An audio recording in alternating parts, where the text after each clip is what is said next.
Jurídico de Encami. Esta tarde tenemos con nosotros Carlos Fuentes, subprefecto de la PDI. Voy a preguntarle a Carlos con respecto de la importancia que tiene los migrantes de notificar a la PDI cuando ellos cambiaron de direcciones. Carlos, ¿qué puede contar a nosotros al respecto de eso? Bueno, esta información es muy importante para nosotros para llevar una trazabilidad tanto del lugar donde en forma constante habitan los migrantes, como también para poder entregar cualquier tipo de información en el momento debido. Es de relevancia y también de interés legislativo.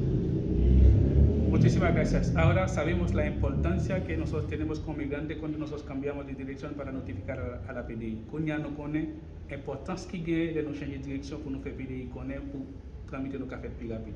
Merci à tout le monde. Gracias. Gracias, Juan Carlos. Gracias a ti.